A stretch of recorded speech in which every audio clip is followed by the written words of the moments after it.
It's about history. It's about preservation. It's about sense of place here on Eastern Long Island. With Esperanza Leon, I'm Erwin Levy, and this is Our Hamptons.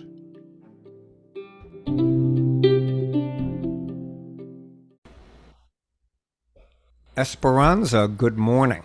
Hello, Erwin. All right, Esperanza, this, I will tell you, I realize this is season 9 and 100, God knows how many podcasts in. I lost count. You are my memory and reminder. And when you say it, I can't believe it. Since we're incredibly candid and honest at all times with our Hamptons podcast audience, we always record whatever, a month or 2 months in advance of a podcast. I think the current episode airing is number 111. So add X number on to when this will be released, and that's sort of what you have. We're podcast 1/2 of 1%ers because very few podcasts have this kind of longevity. I've researched that. I mean, honestly, 10 episodes, 15 maybe. I mean, this is extraordinary. 111. We should discuss this in another episode. As a matter of fact, I'm thinking of throwing this topic out now and just going into that because it really is something. But it's worthy of conversation. I think that's true. Equally worthy is our topic for today. Yeah, I think so. Which is in your neck of the woods. Exactly. That's Esperanza throwing a little extra pressure on me, as if to say, all right, Erwin, you're going to have to carry this a little more because this is your hood. You know, if we're talking Wayne Scott, I lean on her, but we're in spring, so she's leaning. I understand the relationship here, but to Esperanza, I guess, and we're going to talk about really the Springs General Store. We're going to give a historical perspective to start it off with, and I guess we're sort of going to bring it into present day with really thematically. And again, I'm speaking of this as a Springs resident, as a person who's been here for 37 years, which obviously isn't a lifetime, but the void of this community without a Springs General Store. And I mean, it's going to be hard to elaborate, but I'm going to make my very best effort. But, you know, the history has to be told first because, and this is really incredible, the store was built in 1844 by David Diamond Parsons, who purchased the land from an Isaac Edwards for $100. And I guess that's really where the story starts. That's 182 years ago. Yeah, I mean, let's break it out even kind of broader right now for a moment, Erwin, and think about the fact that this is part of the historic heart of Springs, which obviously this was a settlement around Accabonac Harbor, right? This connection between, for instance, Gardiner's Island and East Hampton Village, and this was sort of the space in between. It is the birthplace of the Bonnackers.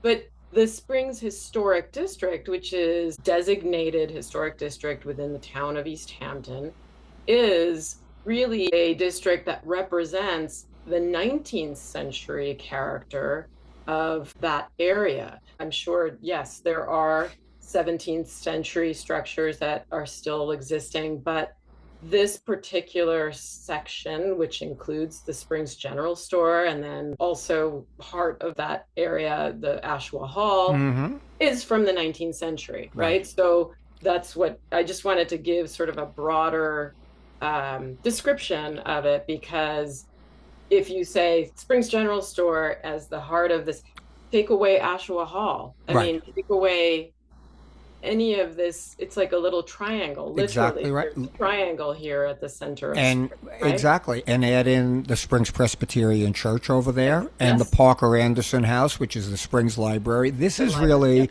is the heart of Springs. I mean, I don't think anyone can dispute that. And this store, and again, I mean, this is sort of common what general stores were historically over the years, especially in history. It was not just the place to pick up groceries. It was the place to get local news, local gossip. It was the post office. As all these general stores in the past were. They were like the community hub. Exactly. And we'll take it into present day where when it was operating, even of recent vintage, with the Adirondack chairs on the porch, and people would just sit there with a cup of coffee. I mean, some of them would sit there for hours. Right. And right. it was morning, noon, and into night. evening, right? And just, I mean, and we'll talk about this as we go along. I remember during an era, Joe Potter, longtime family here, he was on the town board for a while, would have an informal jam session with other musicians, and car buffs would come and park their cars and talk. Yes, because let's not forget, there was a gas pump here. That's right. Which is still there, not working, not functioning, but there is that. And we'll post pictures of this, but I mean, when you just look at this place, it was just iconic in every way, in that history. And again, you talk about some of the owners over the years, and Charles Smith, he started running this store in 1888. And again, the locals treated it like their home away from home. And if we move it in, and again, to emphasize, the store was in operation during the Civil War. The store was in operation during World War I, World War II. I mean, now the 1940s brought Dan Miller. I think of an association with the Springs General Store. I do think of Dan Miller. He bought the store in the 40s. This part of the history, Erwin, I think, not necessarily within our lifetimes, right, certainly brings the history into a time frame that is within some people's lifetimes. Correct. And so it feels much closer and much more meaningful in some way. Yeah, I would say so. I would agree.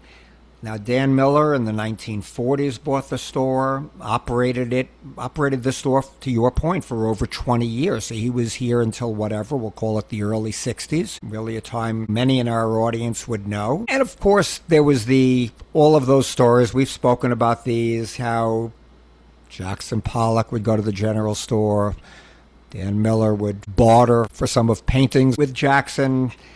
Some of those paintings, according to this article, which is an East Hampton Star article, I should mention, from 2020, talking about how one of those paintings hanging in a museum in Paris right now. So there is all of that history, which ties into so many things we've discussed, the abstract expressionists and whatever.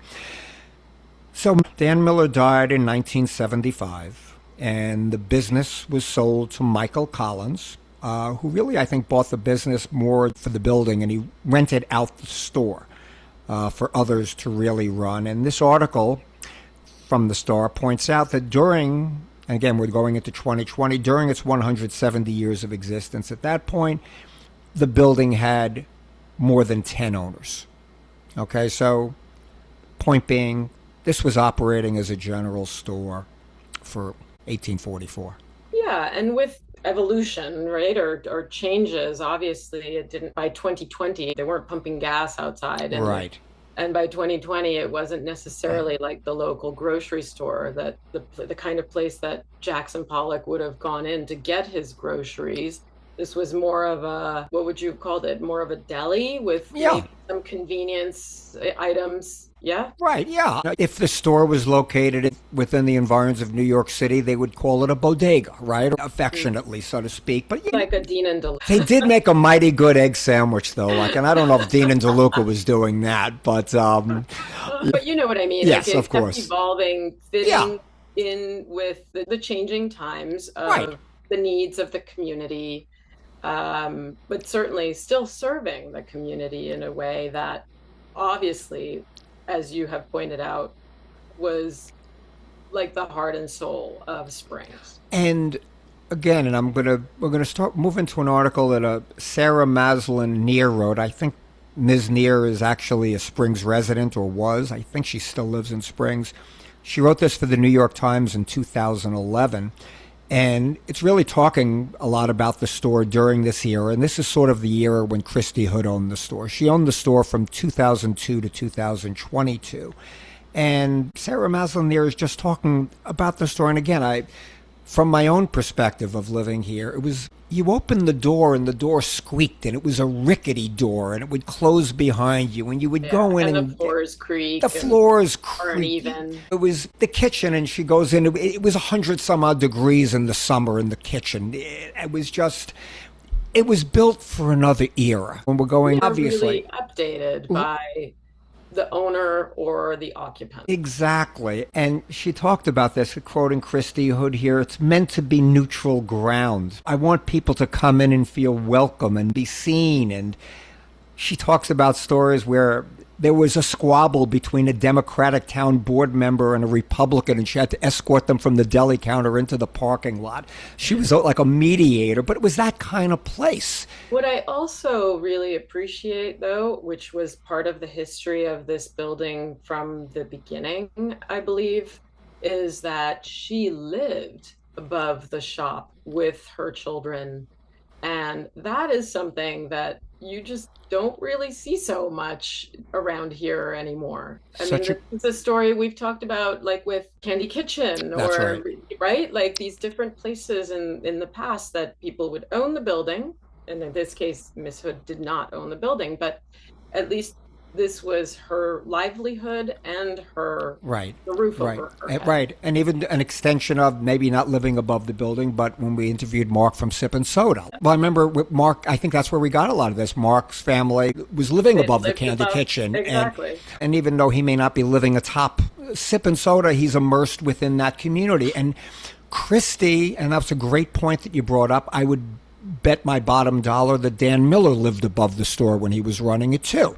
Right? And Kristi lived there with her two daughters, lived above the store, and was just such a part of the community. And this article relays how, and again, and she talks about the trials and tribulations of running a business. It wasn't probably the most profitable enterprise in the world, particularly in the winter.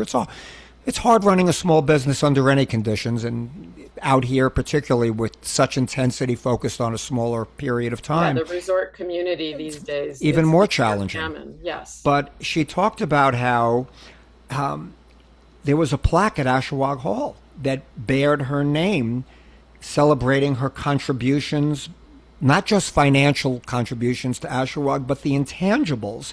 And she started to cry, relaying this story to Sarah Maslin-Neer and quoting her, "It's the kind of little warm thing that makes me feel this is my home. Having not really had one, to have made a home and then share it. Doesn't every nomad dream of being a home?" Of having a home, right? And again, Kristi was from California originally, but that's such a beautiful sentiment. She found a home within this community. And another theme, Esperanza, I mean, how often have we said this about extracting from a community versus contributing to a community? Right. She contributed gave so much. And the community loved her right back. That's right. Yes. Completely true. And I mean, I'm not going to claim that I was a regular in there 20 times a day, but even me, it was, "Hi, Kristi. Hey, how are you?" There was that. Mm-hmm. And isn't that such an important thing to have in any place where you can go regularly or not? Or mentioning Mark Parrish again with Sip and Soda, as he said, he will go into the place on his days off. Right. He will not see a person for a couple of weeks and wonder what happened to that customer. They become like your extended family. And yes, that it is about contributing, not extracting. Right. And I mean, she just really did that. So, but again, very hard business, very physical business to run a business like that. And Kristi Hood ultimately, at the end of 2022, I don't know if she retired, but she retired from operating the Springs General Store. Mm-hmm. And I think she moved, but so it closed after the summer of 2022. And the building, the whole storyline starts to change here. We have a new cast of characters wanting to operate the business. And now we're going to an article from February 2022 in the East Hampton Star. And this article generated a lot of conversation. And it was headlined, "Goodbye to Kayaks, Hello to Wine." Right. And I Conversation remember, and concern. yeah, I remember this story, even when it came out, because one of the elements of the Springs General Store, they rented kayaks behind the store. The store sat right on Accabonac Harbor.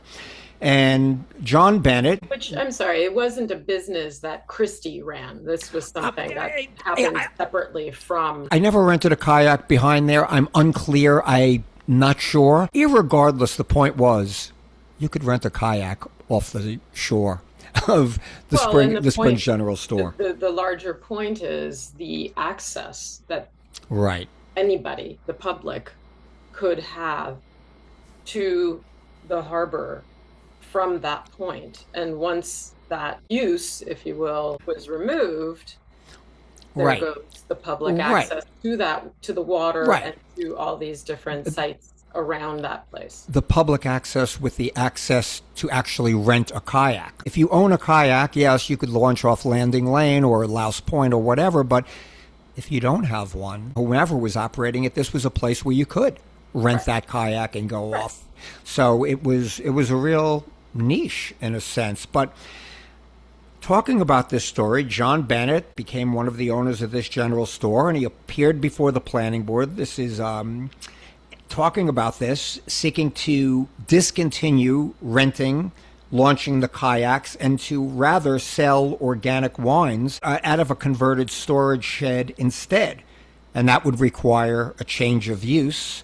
Town planner sought to convince Mr. Bennett to continue with the kayak business. If the kayak use is removed, that's one less way for residents to get to the water, to your point, right? And Mr. Bennett planned to transfer the ownership of the kayaks to his sons, was having none of it. We're not willing to maintain the kayak use. Multiple effect. There's plenty, he talks about this, other public access on Shipyard Lane, other places.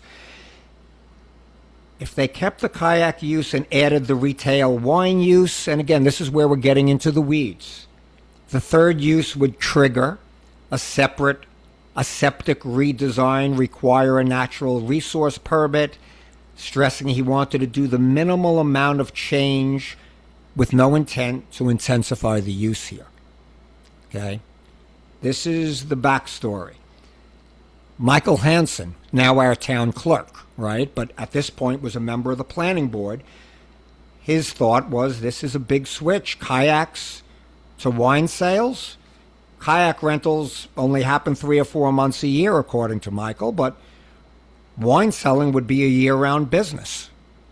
Okay? Not to mention the proximity to a school, which I'm sure, that's not my department, it's state liquor authority, but just the thought of, okay.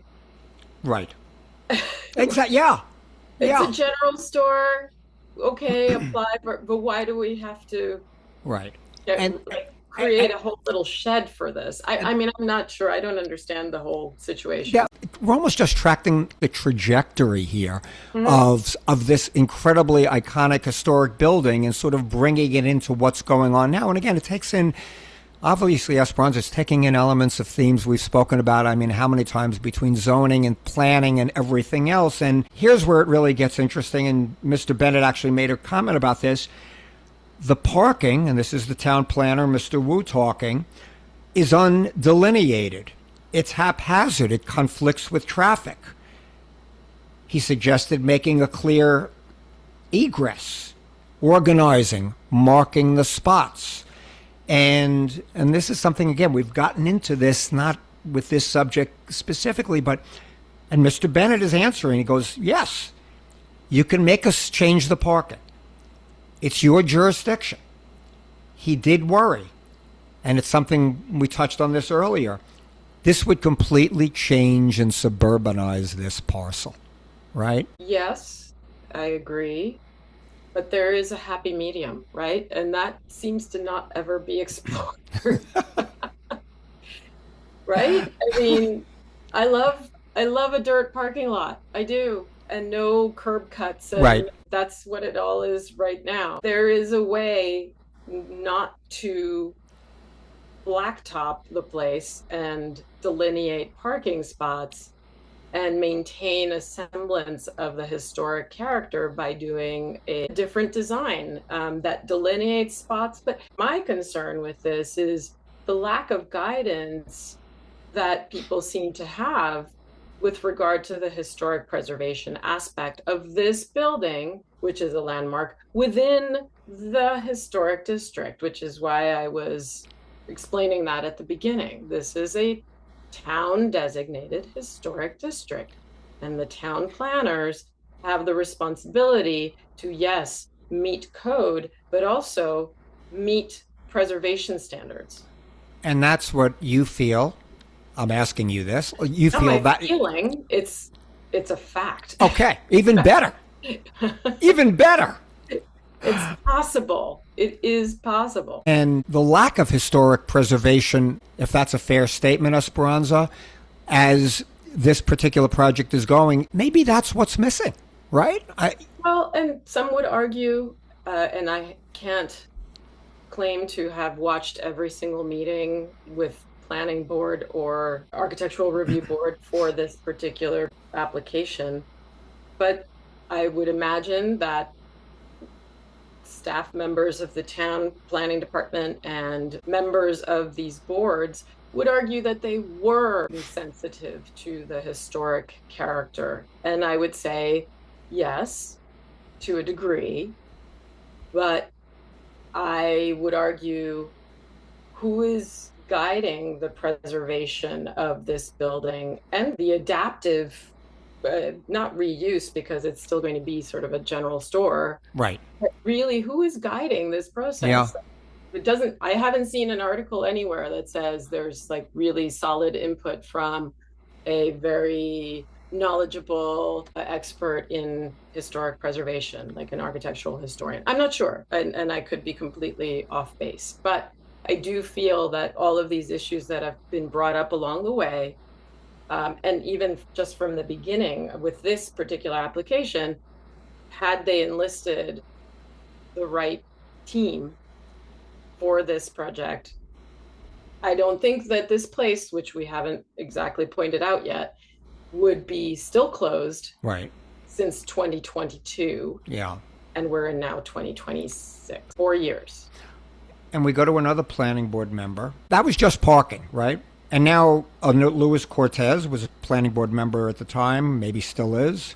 Yes. Given the location's proximity to a protected waterway, it's very important to upgrade the sanitary system here. So Mr. Bennett answers, we're not triggering any type of health department requirement for sanitary systems. And he talked about the complexity of acquiring a permit, the layers of bureaucracy, all of this. And Eric Shantz, planning department, you could apply through the Natural Resources Department, get a grant, be exempted. It would be a great benefit to the environmental condition of the property. Said it wouldn't take more than a month, which Mr. Bennett laughed off and said, having been a former town attorney in Southampton, I know what reasonable time, and that's in quotes, means to a municipality. There's so many elements coming in here, and Esperanza pushing it slightly further ahead. Now we're going to go to May 2023, where this is Daniel Bennett talking, Miss John Bennett's son, and this is another East Hampton Star article. May 2023, Springs General Store, not this summer. That's the headline of the article. And it starts with this quote from Daniel Bennett. A much bigger project than I originally thought. Yeah, I would wonder. And that's possible. It's right. Entirely possible. Because for 20 years, if there was no significant investment, and I'm not aware of what was done or not with Kristi Hood, it's very possible that, yes, it's like a Pandora's box.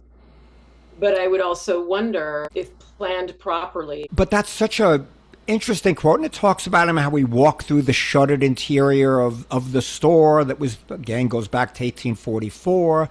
And Daniel Bennett himself describes himself, 14th generation Banneker, pointing out things in the store. These quotes, and I'm telling you these, bringing this out to our audience for a reason. So the May 2023 article, Daniel Bennett now hoped to be open by June of 2024. So again, now this is a timeline we're giving you here, right? just explaining all of this. And he talked about the thin walls separated the fireplace from the rest of the store where Dan Miller could relax.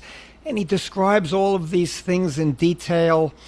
And then getting back into really the outside of the building, he hopes to convert this shed, the shed on the property, about the size of 2 parking spots, hiding behind the non-functional, and this is the description, but iconic gas station pumps, to the wine shop.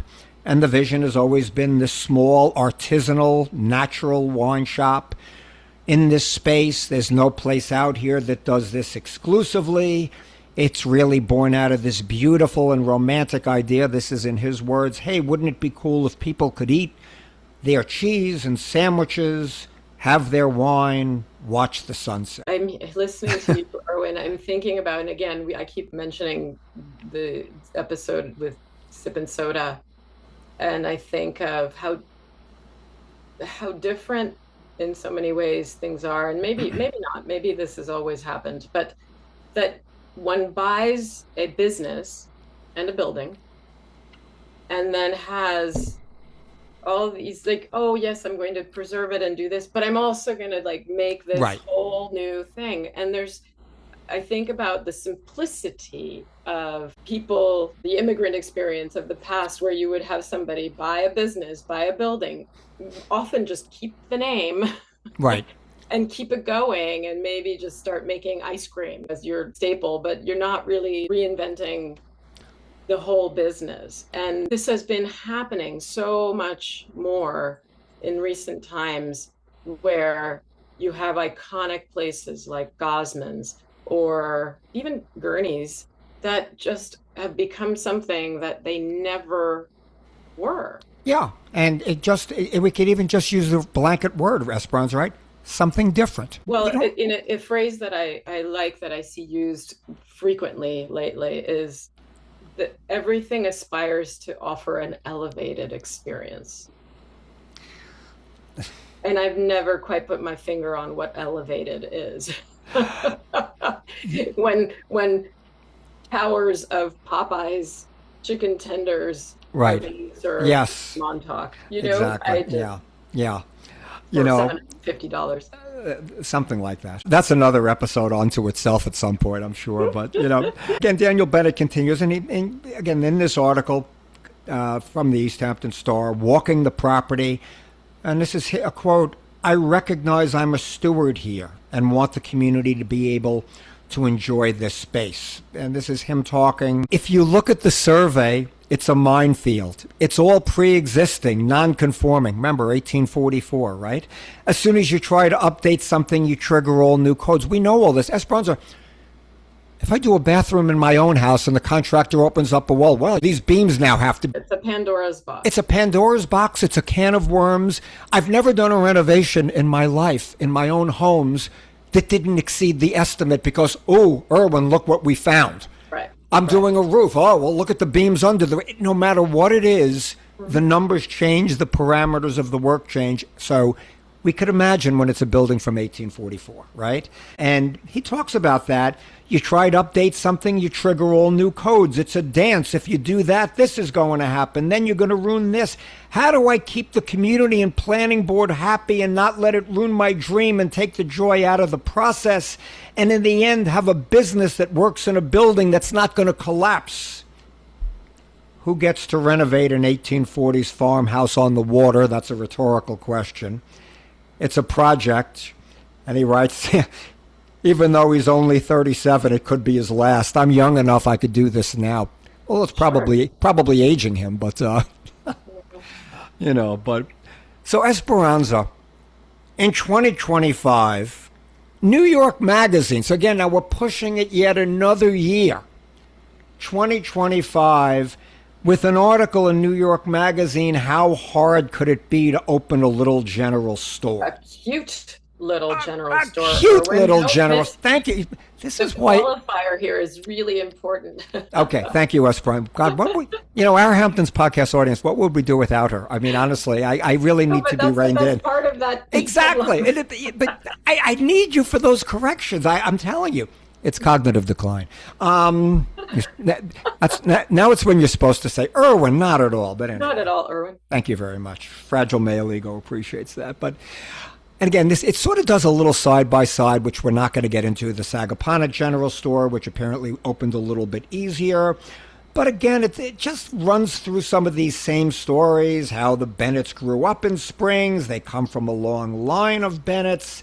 And they purchased this store, and we thought the town would think, wow, we couldn't have thought, and this is Daniel Bennett's quote, the town would think, wow, we couldn't have picked or have hoped for anyone better to come in and redo it, right?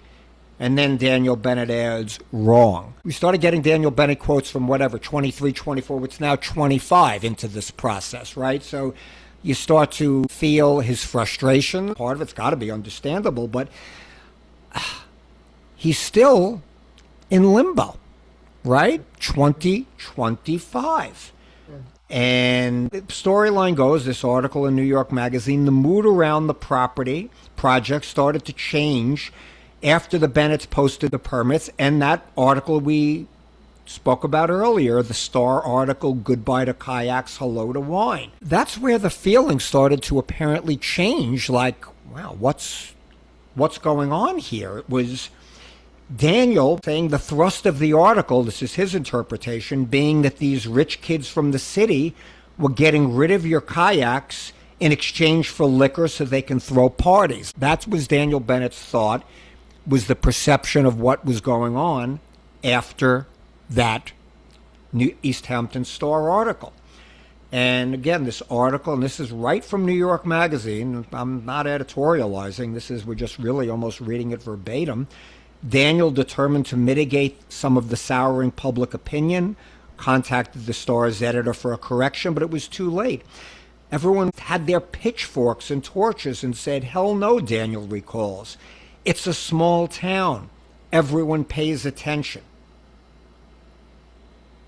I mean, rumors of a nightclub were starting to circulate, and the general feeling was shifting towards the use of the property. You know, Esperanza, I'm going to backtrack for 1 second and just throw this question out, because we do incredibly have to start wrapping this up, because I think we could talk about this for hours. But something you brought up earlier, I mean, could someone have just gone in and bought Kristi Hood's business and say, we're operating it exactly as it is right now? Would there have been any, I'm asking you this, I mean, you may or may not know the detailed answers. Would there have been reviews required, or would it be, well, there's a new owner, now let's redo the parking lot, now let's analyze the septic? Would that have happened if Kristi sold it to one of her employees who just wanted to operate it in the same manner? My sense is no. And that, I think, was the question that so many people would ask from the beginning, is why not just purchase it and just run it for a little bit as it has been running, and in that time plan for what you want to do down the road. But from the beginning to start, I mean, it's very much like, and I know you were not putting the Accabonac General Store in the spotlight, but that was a project that was spearheaded by someone who has a lot of money. Yeah, right. So unfortunately, or I don't know if that's a contributing factor, but that project, and one could say maybe it's because that's not the town of Southampton, it's actually Sagaponack Village. Maybe that's why it went quicker. Who knows? You know, whether it's the money or the permitting but what I would say is, for this, if really your mind was to just buy something that you always wanted to buy, and the public was clamoring for this, like, buy it and just keep running it for a while, and then start presenting your plans. And why not have done some minimal renovation on the interior, if anything, if it was an issue of, the kitchen not being up to code or something like that. I don't know that would have triggered all of this. I think they were very ambitious. This is like an op-ed here. I'm just speaking very personally.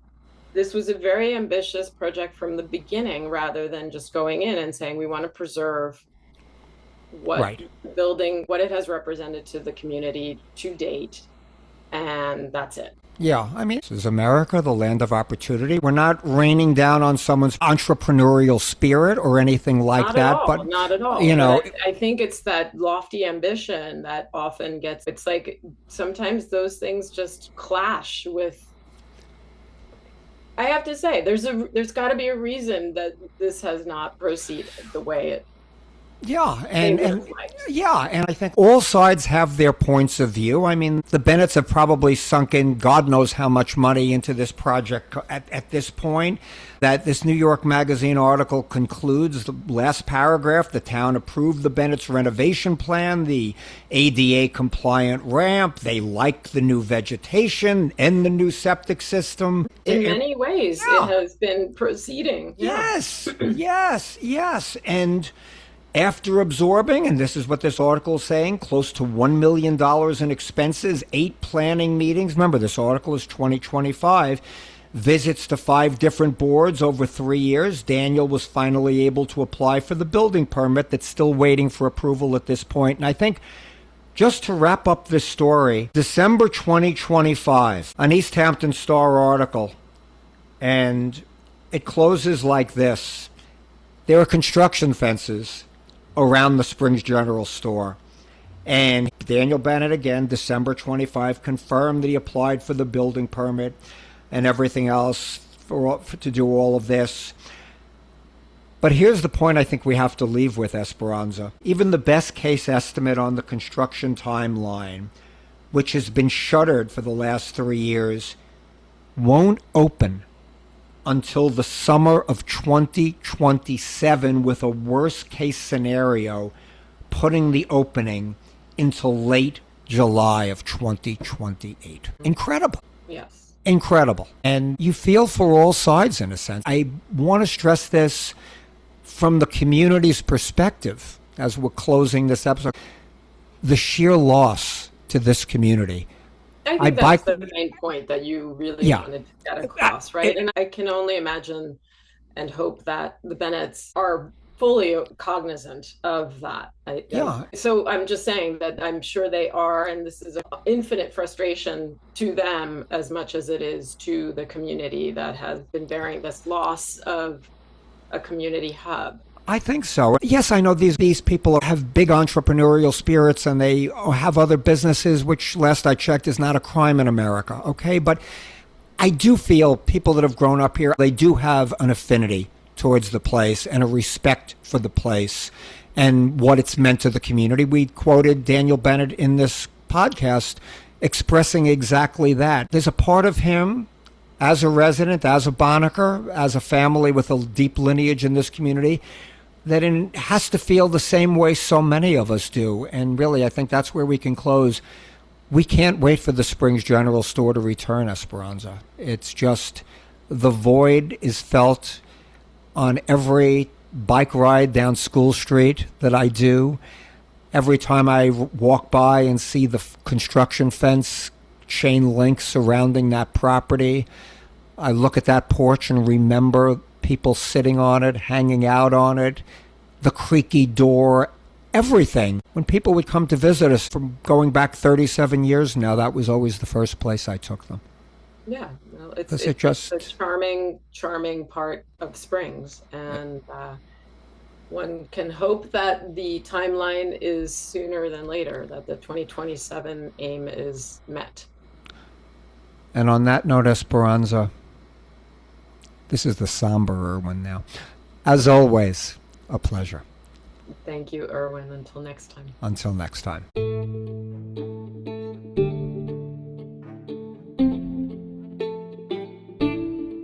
Thanks so much for joining us.